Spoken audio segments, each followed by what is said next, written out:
Toutefois, quand l'homme n'est plus engagé par sa parole, quand les engagements du prince sont versatiles, il y a lieu de s'interroger sur l'état de notre société.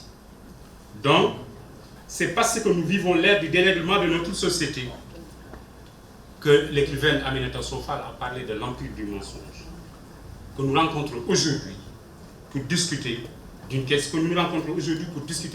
qui nous interpelle tous. D'abord, une remarque principale.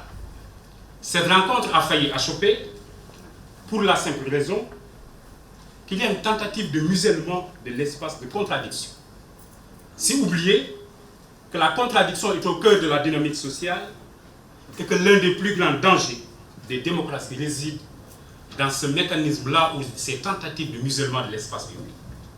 La Bruyère n'a-t-il pas dit, je le cite, un régime est à l'agonie quand on n'y entend plus le bruit d'aucun conflit.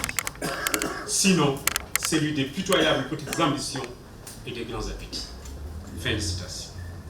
Mesdames et messieurs, si j'ai commencé par ces propos, c'est pour en premier lieu calculer d'accord au montrer que la question du mandat du président de la République est devenue une question centrale dans le fonctionnement des régimes politiques africains.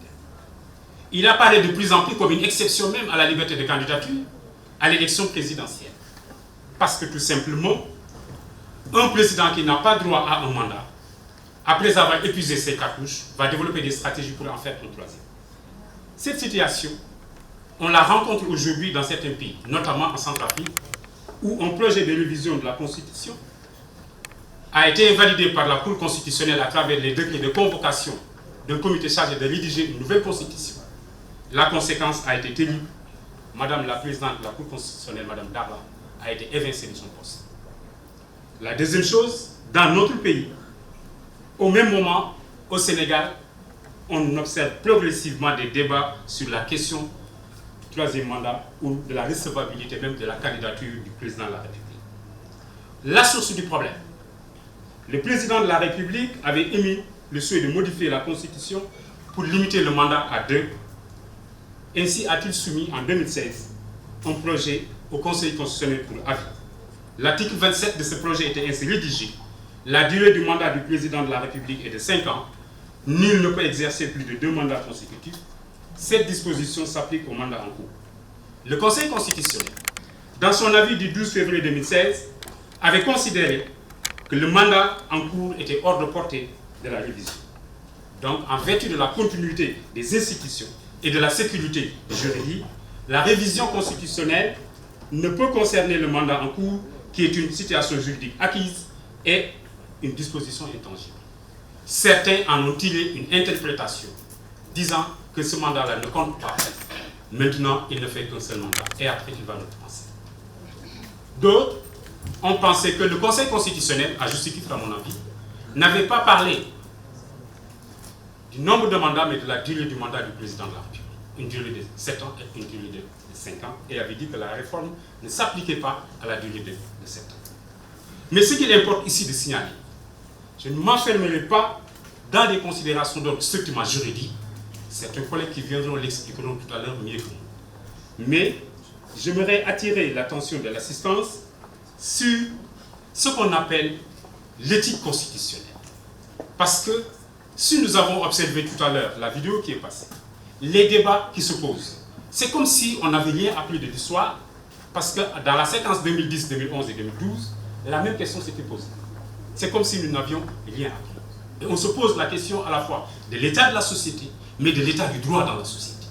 Donc cela veut dire que la question que nous avons à discuter, c'est une question qui dépasse le droit et qui revêt ce qu'on appelle les rayonnages de l'éthique et de la morale. C'est important, pourquoi? Parce que le président de la République tout à l'heure l'a dit, dans une intervention devant le présidium du vie, où il a dit que c'était clair dans sa tête et que le mandat était limité à 2. Pour éviter toute controverse, il avait verrouillé la Constitution. Et ces verrous étaient accompagnés de notre verrou. Nul ne peut exercer plus de 2 mandats consécutifs.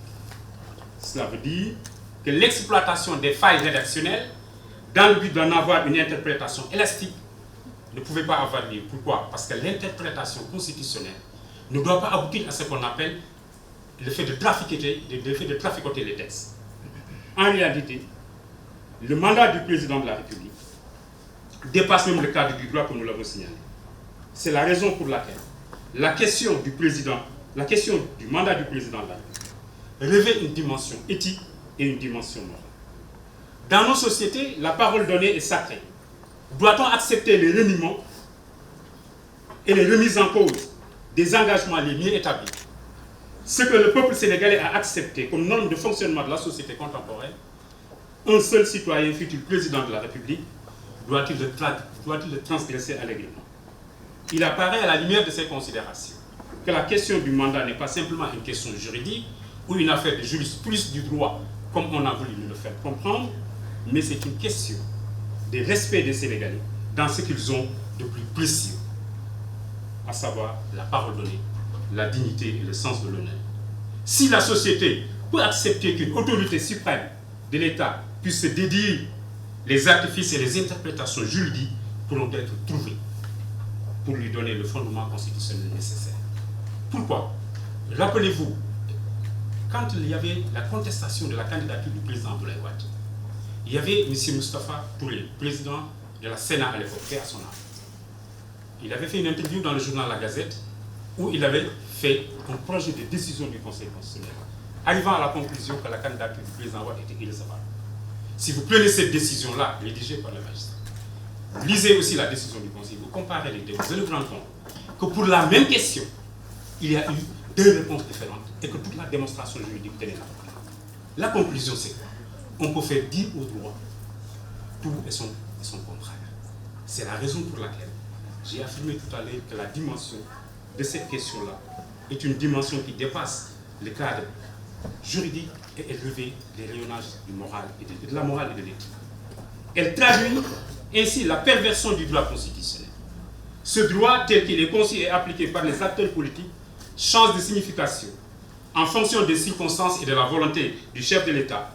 Il devient incompréhensible que la limitation à 2 du nombre de mandats présidentiels soit expliquée à la population de manière très claire durant le référendum de 2016 et 8 ans plus tard, que l'on revienne sur ce débat pour essayer de remettre en cause les engagements les mieux établis. Dans ces conditions, le débat tel qu'il est posé montre une propension dangereuse des hommes politiques sénégalais. En effet, les dispositions constitutionnelles peuvent changer de signification en fonction des positions et des intérêts politiques en jeu. Donc l'instabilité de la norme a de beaux jours devant nous. Deuxièmement, c'est la dimension de la cohérence juridique qui expliquerait l'éventuelle inconstitutionnalité d'une éventuelle candidature à l'élection présidentielle. Dans quel pays du monde a-t-on vu le chef de l'État s'engager dans une campagne référendaire et appeler ses compatriotes à voter oui, et que l'objectif affirmé était de limiter le mandat présidentiel à 2? Une fois le texte approuvé, il revient plus tard, plusieurs années, pour le dire « ce n'est pas ce que j'avais voulu ».